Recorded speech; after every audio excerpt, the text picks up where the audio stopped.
नमस्कार, मैं हूं अनुपम। लेह से ललकार, चीन से यलगार। प्रधानमंत्री नरेंद्र मोदी ने अचानक आज लद्दाख के दौरे पर पहुंचकर सबको चौंका दिया। सुबह सुबह chief of defence staff general Vipin Rawat और army chief general MM Naravane भी उनके साथ रहे। पीएम मोदी ने गलवान में घायल सैनिकों से मुलाकात की। 11,000 फीट की ऊंचाई पर मौजूद निमू फॉरवर्ड पोस्ट का उन्होंने जायजा लिया और फिर बिना नाम लिए चीन को साफ साफ संदेश दे दिया, अगर भारत की तरफ बुरी नजर डाली तो अंजाम बुरा होगा। पीएम मोदी ने कहा कि हम बांसुरीधारी कृष्ण की पूजा करते हैं, लेकिन सुदर्शनधारी चक्रधारी कृष्ण को आदर्श मानकर चलते हैं। उन्होंने कहा लद्दाख हिंदुस्तान का मस्तक है और यहां किसी भी साजिश को बर्दाश्त नहीं किया जाएगा। सेना के जवानों का उन्होंने हौसला बढ़ाते हुए कहा कि गलवान में पूरी दुनिया ने भारत के जवानों का शौर्य देखा है। बिना नाम लिए उन्होंने चीन को चेतावनी तक दे दी कि विस्तारवाद की नीति का युग खत्म हो चुका है। अब पीएम मोदी के लद्दाख दौरे के मायने क्या हैं? पीएम मोदी ने इस दौरे से चीन को क्या संदेश दिया? इन सवालों पर हम अपने मेहमानों से आज बातचीत करेंगे, लेकिन उससे पहले आप इस रिपोर्ट को देखिए।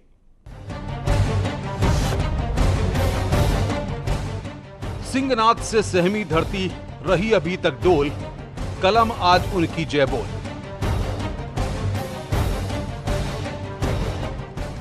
जिनके सिंहनाद से सहमी, जिनके सिंहनाद से सहमी, धरती रही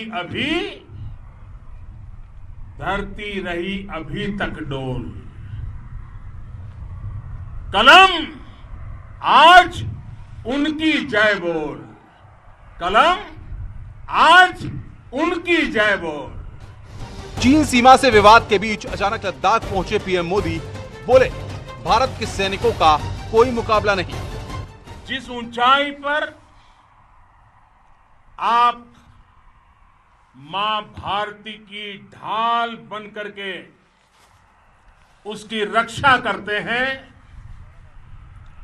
उसकी सेवा करते हैं, उसका मुकाबला पूरे विश्व में कोई नहीं कर सकता है। आपका साहस उस ऊंचाई से भी ऊंचा है। दुश्मनों को चेतावनी देते हुए पीएम मोदी ने कहा, हम कृष्ण की बंसी बजाने वाले लोग, लेकिन हमारी पहचान कृष्ण के सुदर्शनधारी से भी है। हम वही लोग हैं जो सुदर्शन चक्रधारी कृष्ण को भी आदर्श मान करके चलते हैं। इसी प्रेरणा से हर आक्रमण के बाद भारत और सशक्त होकर उभरा है। उन्होंने कहा, भारत की सेना का लोहा पूरी दुनिया ने माना। अभी जो आपने और आपके साथियों ने वीरता दिखाई है, उसने पूरी दुनिया में यह संदेश दिया है कि भारत की ताकत क्या है। हम दो माताओं को मानते हैं, भारत माता और जन्म देने वाली मां का स्मरण करता हूं। पहली हम सभी की भारत माता। जब मैं दो माताओं का स्मरण करता हूं, पहली हम सभी की भारत माता और दूसरी वे वीर माताएं, दूसरी वे वीर माताएं जिन्होंने आप जैसे पराक्रमी योद्धाओं को जन्म दिया है। मैं उन दो माताओं का स्मरण करता हूं। लद्दाख से करगिल तक, रिंजांगला से गलवान तक जरा जरा देता है सैनिकों के पराक्रम की गवाही। लेह लद्दाख से लेकर करगिल और सियाचिन तक, रेजांगला की बर्फीली चोटियां से लेकर गलवान घाटी के ठंडे पानी की धारा तक, हर चोटी, हर पहाड़, हर जर्रा जर्रा, हर कंकड़ पत्थर भारतीय सैनिकों के पराक्रम की गवाही देते हैं। पीएम मोदी ने लद्दाख को भारत का मस्तक बताया। लद्दाख का तो ये पूरा हिस्सा ये भारत का मस्तक है। 130 करोड़ भारतीयों के मान सम्मान का प्रतीक है। वो बोले लद्दाख में अलगाव पैदा करने की साजिश हमेशा नाकाम हुई। अलगाव पैदा करने की हर साजिश को लद्दाख की राष्ट्रभक्त जनता ने नाकाम किया। पीएम मोदी ने इरादे साफ करते हुए कहा, सिर्फ वीर ही शांति की पहल कर सकता है। कमजोर शांति की पहल नहीं कर सकता। वीरता ही शांति की पूर्व शर्त होती है। जल, थल, नभ और अंतरिक्ष में भारत की बढ़ रही ताकत। जल, थल, नभ और अंतरिक्ष तक अगर अपनी ताकत बढ़ा रहा है तो उसके पीछे का लक्ष्य मानव कल्याण ही है। बिना नाम लिए चीन को चेतावनी। विस्तारवाद का युग समाप्त हो चुका है। ये युग विकासवाद का है। भारत की भूमि पर नजर रखने वालों को पीएम मोदी ने इस दौरे से सख्त संदेश दिया है। गलवान में घायल हुए सैनिकों से मिलकर उन्होंने सेना के जवानों में नया जोश भर दिया। Bureau report, news 18। और इसी मुद्दे पर आज हम चर्चा करेंगे। हमारे साथ शैलेंद्र वांगू, हमारे नेशनल ब्यूरो के एडिटर जुड़ रहे हैं। रोविंदर सचदेव विदेश मामलों के जानकार हैं, खासतौर पर उन्हें हमने बुलाया है। कर्नल मनोज केशवर रक्षा विशेषज्ञ हैं, वो हमारे साथ जुड़ रहे हैं। और टीपी त्यागी रक्षा विशेषज्ञ हैं, वो हमारे साथ जुड़ रहे हैं। शैलेंद्र वांगू, सबसे पहले आपके पास आएंगे। देश का कमांडर लेह में जाकर के सुबह सुबह फ्रंट मोर्चे पर लीड कर रहा है। उसने जवानों का हौसला भी बढ़ाया और चीन को भी मैसेज दे दिया कि जो हमसे टकराएगा चूर चूर हो जाएगा। बिल्कुल, पीएम मोदी का यह दौरा उस वक्त हुआ है जबकि चीन अपनी हरकतों से बाज नहीं आ रहा है और प्रधानमंत्री के इस दौरे से साफ हो गया कि पूरा देश एकजुट खड़ा है। खुद प्रधानमंत्री सामने आकर लीड कर रहे हैं पूरे देश को चाइना के सामने। हालांकि आपको बता दें कि चाइना को सीधे तौर पर संदेश देते हुए, हालांकि पीएम मोदी ने नाम नहीं लिया, सीधे तौर पर संदेश देते हुए ये कहा कि एक्सपेंशनिज्म यानी विस्तारवाद जो है वो अब युग गुजर चुका है। हालांकि चीन की नीति अब तक नहीं बदली है, लेकिन वो युग गुजर चुका है। ये युग है विकास का, डेवलपमेंट का। तो ऐसे में भारत अपनी सुरक्षा करना जानता है। वहीं इस दौरे की अगर हम बात करें तो इससे न सिर्फ जवानों का हौसला काफ़ी ज़्यादा मजबूत हुआ है, वहीं उस दौरे को कई सालों तक याद रखा जाएगा। जिस तरह से पीएम मोदी ने लेह जाकर जवानों का हौसला बढ़ाया और उनकी स्पीच जो आज के उनका भाषण था वो कई सालों तक याद रखा जाएगा। और वहीं चाइना के लिए भी कड़ा संदेश, क्योंकि चाइना को उसी की भाषा में समझाना ज़रूरी था और एक संदेश देना ज़रूरी था। हालांकि अब से कुछ देर पहले ही चीन के दूतावास की तरफ से एक बयान जारी किया गया जिसमें कहा गया है कि चीन ने अपने 14 में से 12 पड़ोसी देशों के साथ बातचीत के जरिए शांतिपूर्ण तरीके से सीमा विवाद को हल किया है।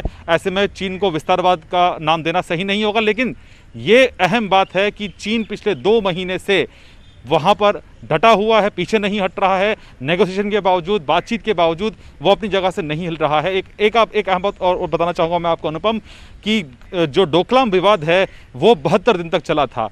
जो करंट विवाद है उसमें लगभग 60 दिन पूरे होने वाले हैं। तो जाहिर तौर पर चीन का रवैया नहीं बदल रहा है। वो भले ही दुनिया के सामने कुछ भी अपना चेहरा दिखाए, लेकिन हकीकत ये है कि गलवान पर उसकी जो बुरी नज़र थी, बार बार वो गलवान को लेकर चाइना ने बयानबाजी की है। 15 जून के बाद भी बजाय चीज़ों को हल करने के उसने वहां पर डिप्लॉयमेंट बढ़ाई है। तो जाहिर तौर पर एक कड़ा संदेश देने की जरूरत थी जो आज के इस दौरे ये संदेश यहाँ पर प्रधानमंत्री ने दिया भी है। शैलेंद्र, टीपी त्यागी रक्षा विशेषज्ञ हमारे साथ हैं। त्यागी साहब, सुबह सुबह जब लोग सोच रहे थे कि आज के दिन में क्या कुछ खास होगा, इतने में प्रधानमंत्री ले पहुंच जाते हैं, जवानों का हौसला बढ़ाते हैं, मुलाकात करते हैं, गलवान में घायलों से बातचीत करते हैं। क्या मैसेज गया है चीन को?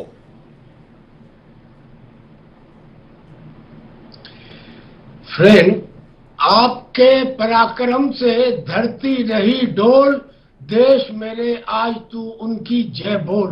रामधारी सिंह दिनकर की ये 2 लाइन बोल के आज उन्होंने जो मनोबल बढ़ाया है भारत के माननीय प्रधानमंत्री ने सिपाहियों का, वो अद्वितीय है, अप्रत्याशित है, अनप्रेसिडेंटेड है। कल्पना कीजिए, हमारे यहाँ फौज का एक सिद्धांत है, lead from the front, set A personal example. तो हमने अगर एक कंपनी कमांडर अपने अटैक में आगे जाता है तो उसका जवान उसके कहने पे जान देने को तैयार हो जाता है। और आज वहां पे chief of the army staff, chief of the defence staff, 14 core commander और भारत का सुप्रीम लीडर, ये सब मिलके पहुंचे 11,000 फीट की उन दुर्गम पहाड़ियों में, लेह से नीमो तक। और वहां जाके उन्होंने जो बातें कही हैं, जिसमें मैं तो एक का जिक्र करूंगा, उन्होंने कहा लेह लद्दाख से कारगिल सियाचिन तक और वहां से गलवान वैली के ठंडे पानी तक एक एक कण हमारा है।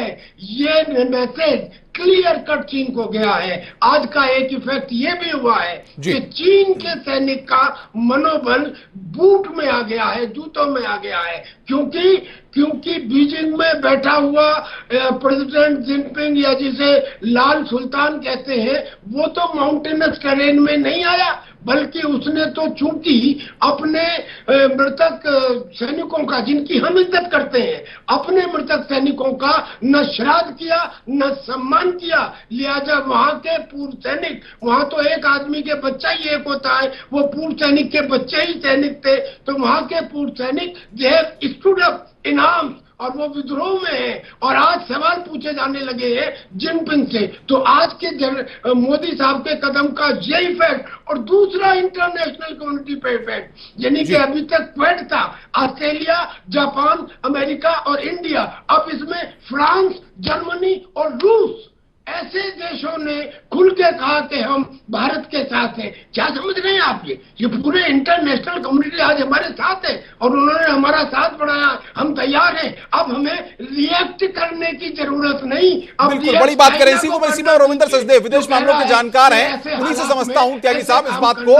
रविंदर सचदेव, सवाल ये है कि प्रधानमंत्री का जाना, एक मैसेज देना वहां से चीन को, और उसके बाद चीन का ये कहना कि उकसाने वाली न करें, बातचीत जारी है। क्या चीन में इस दौरे के बाद खलबली मच गई है? नहीं हूं, यह भी गलत है। बिल्कुल यकीनन मैं ये नहीं कहूंगा कि चीन में खलबली मच गई है, I mean in a sense, but yes definitely चीन ऑब्जर्व कर रहा है बड़ी क्लोजली जो हो रहा है। और ये एक सरप्राइजिंग डेवलपमेंट रही होगी शायद चाइना के लिए भी। उन्होंने एक्सपेक्ट नहीं करा होगा शायद कि प्राइम मिनिस्टर इस समय इतनी जल्दी फ्रंट लाइन में जाएंगे। तो ऑब्वियसली प्राइम मिनिस्टर का बहुत ही एक स्ट्रॉन्ग मैसेज है। और मेरे विचार से प्राइम मिनिस्टर ने आज जो कहा है उसको आप 2 चीजों में कैप्चर कर सकते हैं। मैं बहुत दिनों से ये कह रहा हूं कि इसी ट्रेंड में जाएगा हमारा देश शायद। पहली बात, जय मां भारती, जय शक्ति मां। तो आई मीन भारत और शक्ति, और अपनी शक्ति, सोल्जर्स की शक्ति, और जो सोल्जर्स की मदर्स हैं उनकी शक्ति, ये सारा शक्ति का एक एक्सप्रेशन है जो prime minister Modi self confidence दे रहे हैं, और है ऑलरेडी ऑफ कोर्स हम में, बट प्राइम मिनिस्टर उसको आइडेंटिफाई कर रहे हैं। तो एक ये मैसेज शक्ति, और दूसरा मैसेज है जियो और जीने दो, वरना लिव एंड लेट लिव। देखिए प्राइम मिनिस्टर ने जो कहा चाइना को, उन्होंने नाम भी नहीं लिया, उन्होंने कहा कि एक्सपेंशनिज्म नहीं होना चाहिए। बिल्कुल ठीक बात कही। हर देश को जहां वो है वहीं अपना रहे, दूसरा देश है दूसरा देश अपने आप रहे। ठीक है, आप भी जियो और हमें भी जीने दो, अदरवाइज जय मां शक्ति। तो ये मैसेज प्राइम मिनिस्टर का गया है to China and to the world. Definitely yes, पूरी दुनिया, इनफैक्ट इतना स्ट्रांग मैसेज ऐसे वॉर जोन से, वॉर जोन ही तो है आज की तारीख में, ये मैसेज पूरी दुनिया की सारी सरकारें देख रही हैं। और इंडिया ने जो ये स्टांस लिया है कि एक्सपेंशनिज्म, क्योंकि आप देखिए हर जगह चाइना जो एग्जिबिट कर रहा है वो एक्सपेंशनिज्म की तो कहानी चल रही है। साउथ चाइना सीज में एक्सपेंशनिज्म हो रहा है, हांगकांग में जो नहीं होना चाहिए था वहां चाइना अपना कम्युनिस्ट रूल एक्सपैंड कर रहा है हांगकांग। तो चाइना के ये जो सारे एक्सपेंशनिस्ट मतलब आप मानते हैं कि चीन को बड़ी चोट लग रही है? केवल ये है इसमें। कर्नल मनोज केशवर हमारे साथ हैं, रक्षा विशेषज्ञ हैं। मनोज जी, जिस तरीके से आज जो मैसेज प्रधानमंत्री ने दिया है लेह में जाकर के, सवाल यह है कि चीन में जाहिर तौर पर इसको लेकर खलबली होगी, लेकिन क्या यह माना जाए कि अंतर्राष्ट्रीय पटल पर अगर देखा जाए तो आज के दौरे के बाद भारत मजबूत हुआ है? अनुपम, आपके चैनल से सबसे पहले तो मैं श्रद्धांजलि देना चाहूँगा वो कर्नल बाबू और 20 हमारे बहादुर जवान जिन्होंने जो वीरगति को प्राप्त हुए। दूसरा मैं ये कहना चाहूँगा 1947 से लेकर और आज तक कौन से प्रधानमंत्री ने इतनी ललकार लगा के किसी भी देश के बारे में या देश से डायरेक्ट कहा है कि वीर भोगे वसुंधरा, यानी पोजीशन ऑफ स्ट्रेंथ से ही पीस लाया जा सकता है। ये बहुत स्ट्रेट फॉरवर्ड मैसेज पूरी इंटरनेशनल कम्युनिटी को है कि आज हिंदुस्तान एक स्ट्रॉन्ग नेशन है, एक बढ़ता हुआ नेशन है, और ये कोई 1962 या डोकलम या ये सब इंसिडेंट सोच के भारत को अभी नहीं आंकना चाहिए। ये बहुत clear message prime minister Modi ने आज दिया है कि वीर भोगे वसुंधरा, यानी एक पोजीशन ऑफ स्ट्रेंथ से ही पीस लाया जा सकता है। और यदि आप गतिविधियां देखें पिछले कोई 15 दिन की, 15 जून से लेके और आज तक की, जबकि कोविड में दुनिया अपने घर से बाहर नहीं निकल रही है, प्राइम मिनिस्टर मोदी सीधे गलवान वैली के सोल्जर्स को मिलने के लिए गए हैं जो वहाँ पे दोज हु वर वुंडेड, और उनको डायरेक्ट बात करने के लिए गए हैं। इस जैसा मैसेज वर्ल्ड को नहीं हो सकता कि प्राइम मिनिस्टर ऑफ इंडिया एक बैटल फ्रंट पे अपने ट्रुप्स को संबोधित कर रहे हैं, जबकि चाइना, जो कि मेरे हिसाब से कोई 50 से 60 कैजुअलिटी उनकी हुई हैं, आज तक उन्होंने एक्सेप्ट नहीं किया है कि उनके काउंसिल ऑफ सोल्जर्स कहाँ हुए हैं। सो ये एक बहुत बड़ा मैसेज है अनुपम। मेरे हिसाब से पिछले 60 सालों में सबसे स्ट्रॉन्ग मैसेज अगर किसी भी प्राइम मिनिस्टर ने दिया है तो ये दिया है। टीपी त्यागी साहब, विस्तारवादी शक्तियां खत्म हो गई हैं, ऐसे में अब चीन को विस्तारवाद और इस सब को लेकर के आगे नहीं बढ़ना चाहिए। यहां पर प्रधानमंत्री ने ले से मैसेज देने की कोशिश की, इसको हम किस तरीके से समझें?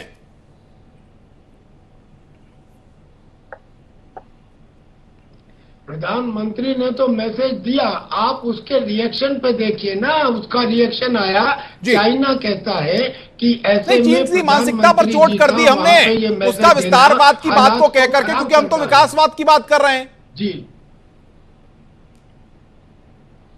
जी जी जी जी, तो विस्तारवाद की नीति तो चाइना ही अख्तियार कर रहा है, हम तो उसको रोक रहे हैं। अगर विस्तारवाद की उसकी नीति ना होती तो मुझे ये बताइए कि अरुणाचल प्रदेश के सामने 8 किलोमीटर दूर वो अपने एडवांस रडार क्यों स्थापित करता? ये भी 2 दिन की बात है। और नेपाल के अंदर लिपू लेक की चौकी में, उस चौकी के अंदर पीएलए के जवान नेपाली वर्दी में क्यों होते? और उत्तराखंड के सामने जो ब्रिज है जहाँ पे 2 सिक्योरिटी गार्ड रहा करते थे, वहां पे गन पोजीशन और बंकर क्यों होते? ये चूंकि चाइना की विस्तारवाद की नीति है, चाहे वो मैंने करे, हमने उसका आज कड़ा जवाब दे दिया है। आज 4 माउंटेन डिवीजन लद्दाख में आज तक कभी इतना नहीं रहा। 4 माउंटेन डिवीजन वहां पे तैनात है। हमारे जो सारे एयरक्राफ्ट वहां पे सभी तरह के जगुआर हो या सुखोई हो तैयार है। एक बड़ी डील, मतलब हम बातचीत के साथ साथ युद्ध की भी तैयारी रख रहे हैं, और अगर हमें मैसेज देना होगा तो हम 2-2 हाथ करने के लिए भी तैयार हैं। ये बात कहीं ना कहीं साफ हो जाती है। रविंद्र सचदेव,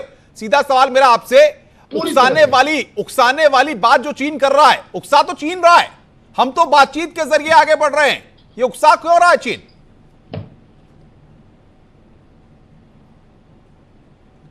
देखिए, चीन उकसा रहा है और चीन ये कैलकुलेटेड गैम्बल खेल रहा है। एनिमी को भी हमें समझना चाहिए ना, एनिमी कोई वो भी आंखें बंद करके तो कर नहीं रहा है जी। इसका मतलब ये है चीन ने ये सोचा है, चीन ने कैलकुलेट करा है कि मैं भारत को इतनी हद तक मैं भारत के साथ टेंशन बढ़ा सकता हूं। चाइना मेरे विचार से वॉर नहीं चाहता। चाइना क्या चाहता है? बिना वॉर करे अपना ऑब्जेक्टिव अचीव करना, उसका जो कि है कि भारत को एक छोटा सा सबक सिखाना, उसके हिसाब से। 1 सेकेंडली, जो साउथ चाइना सीज में कर रहा है वहां भी वो यही कर रहा है। तो चाइना ने भी कैलकुलेट करा हुआ है। बात यह कि क्या चाइना की ये कैलकुलेशन या गैम्बल गलत जा रही है? बात यह है अब कि उसने एक्सपेक्ट नहीं करा था कि भारत जिस हिसाब से अब स्टैंड अप हो रहा है और उसको जवाब दे रहा है, चाइना ने शायद ये एक्सपेक्ट नहीं करा था। इसके चलते चाइना की गेम थोड़ी हड़बड़ा जाएगी, एटलीस्ट जो बिल्कुल। मैं आखिरी सवाल लूंगा मनोज केशवर से, चाइना जो मेरे पास चाह रहा है, चाइना, रविंदर जी, मनोज केशवर, आज जवानों का मनोबल कितना बढ़ा होगा जब उन्होंने प्रधानमंत्री को अपने बीच पाया, उनका हौसला बढ़ाते हुए दिखे? अनुपम, इसमें कोई शक नहीं है। आसमान छू गया होगा मोराल जिस समय एक प्रधानमंत्री, जबकि 15 दिन पहले कैजुअलिटीज हुई हैं और प्रधानमंत्री आके संबोधित करते हैं और ये बताते हैं कि ईंट का जवाब पत्थर से दिया जाएगा। जवान तो हमेशा अपनी जान पे खेलने के लिए तैयार होता है देश के लिए। जब प्रधानमंत्री वहां पहुंचते हैं और जहां की मेरे हिसाब से डिफेंस मिनिस्टर शायद कल या परसों जाने की कोशिश कर रहे थे, लेकिन सीधा प्रधानमंत्री पहुंच जाते हैं और चीफ ऑफ डिफेंस स्टाफ और चीफ ऑफ आर्मी स्टाफ, वो सब वहां पे इन सब का हौसला बढ़ाने के लिए वहां पे जाते हैं, तो जरूर ही सभी का मोराल एकदम स्काई हाई। बिल्कुल, बहुत बहुत शुक्रिया रविंदर जी आपका। मनोज किशोर आपका, टीपी त्यागी आपका हमारे साथ जुड़ने के लिए। इतना साफ है कि अगर चीन आंखें दिखाएगा तो भारत से कड़ा जवाब पाएगा। हमारी खास पेशकश में फिलहाल इतना ही। नमस्कार।